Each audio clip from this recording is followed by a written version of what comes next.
also for them the window into the spiritual realm. It's thought that only by, ingesting the peyote that you see into the world of the spiritual and so forth. There's no word in their language for hallucination. They don't consider it a hallucination as such. They consider it a spiritual journey of the soul. For me, the medicine, it makes you well. In other words, it makes you throw up to get rid of your garbage that you're carrying, mental and physical garbage. And I've been well a couple of times like that, getting well. And if you get well in the teepee, you got somebody to clean it up, that fireman's assistant, and then they cedar that person down. And so it's a very, very beautiful medicine. This peyote is bitter. It's really hard to take. You have to sacrifice, and when I was young, we used to only eat 4. When I was about 10 years old, when you go in meetings, it's really hard to eat 2 of them. I had good teeth, and we have to chew it.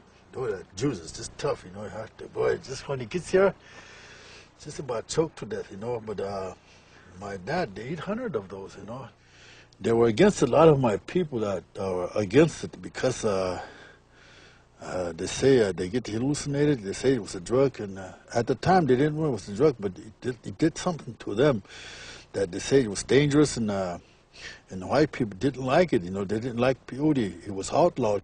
The U.S. government in the 1880s really started to go after peyoteism all the way through hiring special agents to go around on reservations and hunt out teepee ceremonies and go into them and arrest people, putting people into jail and those kinds of things. And this has been going on into the present. In fact, today people still get very leery if people they don't know come to the ceremonies or are sort of hanging out in the vicinity or the area.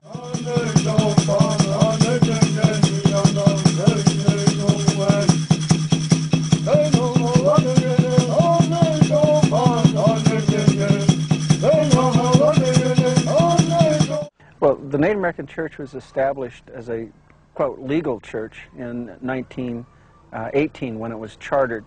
However, its roots go back certainly several decades before that. So it's been around since at least the turn of the century. So what's my message here? Well, it's pretty awesome if you're a Native American church member. You've got a substance that you can take legally, and you've got a church that's really supportive, where you can have a really good setting. It's healthy for you to do, and it's relatively safe. So, I mean, Native American church members really have got it made in this country. But what about the rest of us? I think that the way the laws are, I mean, it's wonderful for Native Americans, and I think that they deserve to have this method of exploring their spirituality. And so I'm not trying to put that down in the slightest, but I just don't think it's fair for the rest of us, because just because I can't prove that I'm a Native American enough to be able to get in the Native American church, does that mean that I shouldn't have a place to be able to go use a substance for a spiritual purpose and to grow as a human being? From the beginning of time, we've been using entheogens to expand our reality and our knowledge of life.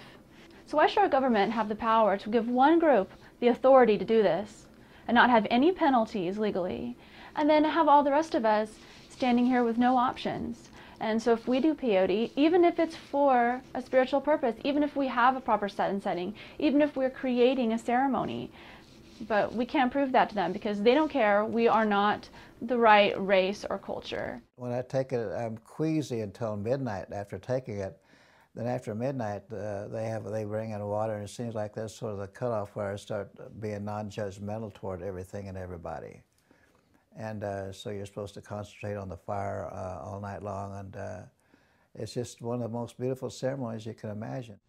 In that teepee, when you're in there, they say you're in your mother's womb.